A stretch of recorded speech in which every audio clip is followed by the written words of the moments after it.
How much fun can you have for £25,000? Lots. Here's the deal then, we're going to take our 5 favourite new cars that cost less than 25 grand and pitch them against each other on track and on the road to see which is the most fun. The contenders are The Ford Fiesta ST200, the Fiat 124 Spider, the Mazda MX-5, seen here in Sport Recaro edition, the Renault Clio RS 220 Trophy, and the DS, not Citroen, DS3 Performance. Who would have thought 10 years ago that Mazda would be making a version of its beloved MX-5 for Fiat? Because that's what's happened, and we're following it. This is a 1.4 turbo Fiat 124. It's got about 140 brake. Quite a lot of torque though, about 170 pounds-foot. The car behind me is an MX-5 and that has got 160 brake. But it weighs a little bit less than this, naturally aspirated. And that's on the fancy Bilstein damper pack and stuff like that. So should be looking at a more poised car. He's got a bit more torque. You know, he might be slightly faster out of the slower corners. I should catch him up down the straights, that sort of thing. One thing's certain, they will both roll around and move around quite a lot because they're fairly softly sprung sports cars. And I have to say, I do like the idea of a nice, soft, mobile sports car. Always have, because it's fun, isn't it? Rightio, Matthew. You ready? Do your worst, Prior. First of all, I can tell you straight away, there's quite a lot of dive under braking. This engine revs out to nearly 7-ish thousand. But being a turbo and only having 1,200 miles or so on it so far, it does feel a little bit wheezy towards the top end. I think it's a fundamentally well-balanced car. You've just got to be very smooth with all of the inputs so that it doesn't just end up rocking all over the place. I've actually given him a bit of a head start, but I don't think we need to worry too much about that, because I'm catching up already. Hard on the brakes. Engine up front, rear wheel drive. Yeah, you can have a lot of fun in these cars, that is for sure. It's really quite a loose drive. It's not a really taut, precise sort of car. You've just got to ease it in and just kind of wait for it to do what it wants to do. He's doing very well, old Prior. But we'll soon sort that out, I think. That we're both clearly having a bit of a giggle. But this is doing it with less finesse, less poise. And it's not without its fun, but it just doesn't have that last degree of chassis sophistication that I think the Mazda does. It just hasn't got the urge in a straight line, and I suspect it doesn't have the finesse in the corners either. There is nowhere it's pulling out anything over the MX-5. So in the end, the 124 Spider posted a lap time of 119.6, 2.5 seconds slower than the MX-5's 117.1. If you want to see a full stat comparison of the two cars, then pause your video now. But the MX-5 didn't just beat the 124 in the numbers. The long slides, tighter engine response and handling balance also left a much bigger smile on the other Matthews' face. Talking of Matthews, we needed someone else to drive the third hot hatch. Who better than Pistonhead's very own Matt Bird? And we want to know two things about these broadly similar cars behind us. The first one is Matt's, Which is fastest. and the second one is Matt. Which is most.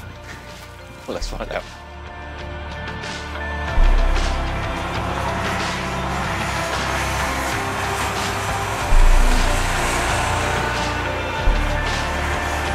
Right, so Saunders is on it already. It is DS3. Can I? Oh, look at it lift a wheel. Can I keep him in view in the Fiesta, which is there or thereabouts on power and has a chassis, as we know, to die for. A magnificent front-wheel drive chassis that you can just... Oh, it's so tweakable and adjustable. Saunders, how much power do you have? I think this one's got 205, mate. And of course, apparently a slippy diff. Okie dokie. And Bird, you've got a slippy diff as well, I think, and 220? round horsepower, metric? Yeah, 217 brake horsepower. I wasn't sure about the diff. I didn't think it did. No, is it one of those electronic ones instead? Given the amount of wheel spin I just got out of there, yeah, I don't think it's a proper one. He is slightly getting away from me. I have to be a bit banzai under the brakes to keep him in sight. I'm getting a lot of ESP intrusion here. I could do with switching that off if only I could find the switch for it. Here it is, I think. Doesn't seem to want to turn off. It's certainly fast. Can you feel the diff working? Yeah, I think you can, just about.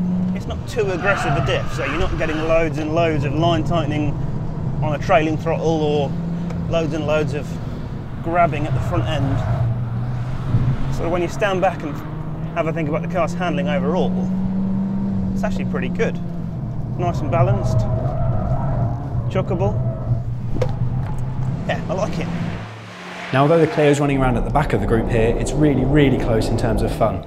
The 220 Trophy has made the rather ordinary Clio 200 into a much more exciting hot hatch. It's more agile, it makes better noise, and it's quite frankly a lot more fun than it was, even if my face doesn't especially show it. It does put down the power well. Oh no, he's opening up a gap. This has a nice snickety 6-speed box. Oh Christ, how brake us off.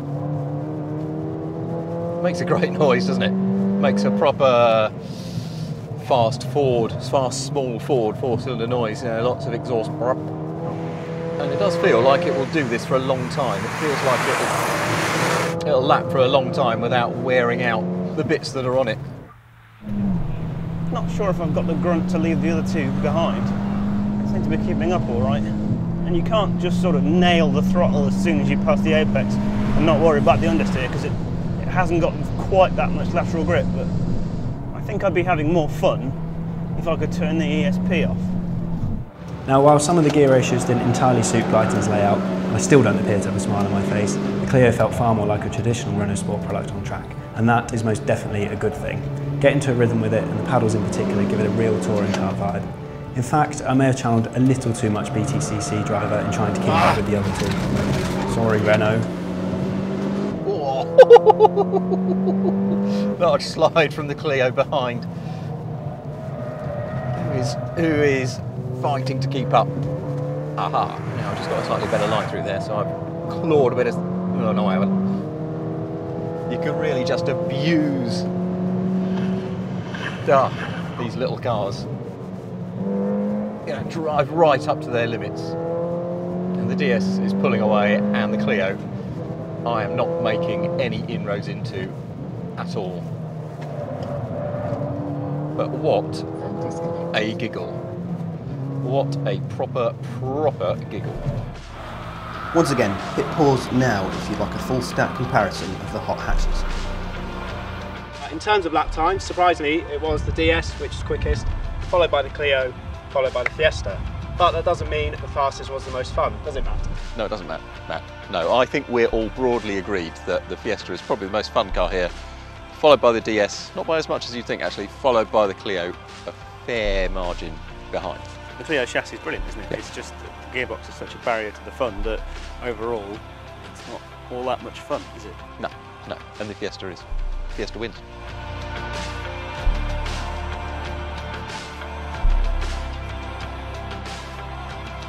Right, I am convinced that this is the best of the two roadsters, and I think we're both convinced, aren't they, that this is the nicest of the three hatchbacks.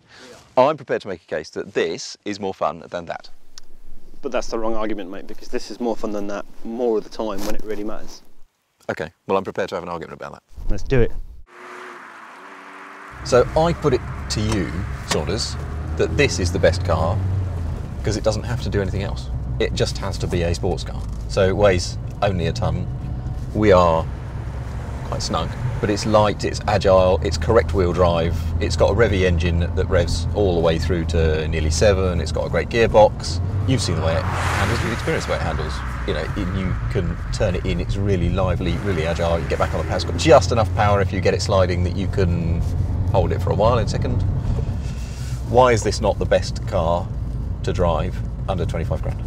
Because we don't spend our life driving these cars on tracks like we did yesterday. We spend our lives driving them to the corner shop to buy a newspaper, or to the supermarket, or taking the kids to school, and for that reason the Fiesta is more exciting, because you can use it more and because it does more on those occasions to bring a smile to your face. With this, you sort of have to really wring its neck to make it feel like it's being exciting, because it's got this sense of purity and perfection to it, which is lovely, but somehow it's kind of... Are you criticising it for having a sense of purity and perfection? Absolutely, absolutely. The great thing about hot hatch is that it isn't perfect, but it sort of doesn't care. You know, it's there to be used and abused and ragged, and it is a compromise, but that's also what's brilliant about it. And I think the Fiesta is just about the greatest hot hatch out there at the moment. You're totally right, of course you are. But is this more fun? Is this more fun? Ultimately, is this more fun? If you view it on a one-hit basis, as in, you know, what is more fun in a perfect world, on a perfect drive, in a perfect set of circumstances, maybe. If you counted up all the occasions you used it over a year, and you averaged out how much it contributed to your fun factor and your entertainment over that year, I think a Fiesta would absolutely destroy it. All right, well, let's go and drive the Ford and find out, I suppose. You can put the case to me from behind the wheel, and I'll sit there marvelling at its front-wheel drive nothingness. You'll be surprised. That's a bit harsh, I think you'll be very, very pleasantly surprised. All right.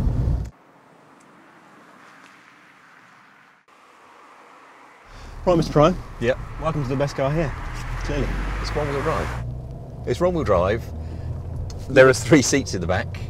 I mean, it's a shopping car. It's a hatchback. It's a hatchback. That's exactly the point. Because it's a proper car, it's a usable car, it's a real-world car. It gives you, just as much fun, if not more, than a Mazda on more occasions. Well, when would it give you more fun than the Mazda, other than the fact that you're driving it, and you might not be able to drive a Mazda because you might have, I don't know. Well, that's exactly it, isn't it? You would use it more often, so it may give you, we can argue about how much your fun receptors are tickled by each of the particular cars, but you can sort of chuck it about a bit and cock a wheel, and you can have sort of lift-off fun in it. That's almost as giggle-worthy as the sort of oversteer that you might get in a Mazda, and it's also, all right, this one's 22 grand, but this isn't the one you'd have, is it? We all know that you'd spend 18 grand on one, and you'd have a mount tune kit, and you'd end up with a 200 horsepower car that would be considerably faster than a Mazda on most give and take roads. Oh, is it faster than a Mazda? Yeah, easily, mate. I suppose it actually is on circuit as well, isn't it? I think actually. But, all right, so you can take one of these cars away now, but you've also got an old Ford Mondeo wagon as backup. Which do you have? You have the Mazda again, don't you? You might have the Mazda in that case. Mazda. You can only have one car. If you can only have one car, and actually I suppose at 20 grand, there is a chance you probably are only having one car on you. You probably only are having one car. Actually, I am going to agree with you. I think it does win. It is almost as much fun, actually, but it does that within a package that also does quite a lot more, and it's 4 grand cheaper. I'm not sure I'm agreeing with you for quite the same reasons, but the amount of fun you can have a car is directly related to how often you can use it, and you can just use one more often than you can a sports car. That's why they've endured like they have. Yeah. All right. Fair enough. Granted. Agreed. Rubber stamp. Winner. So there we are.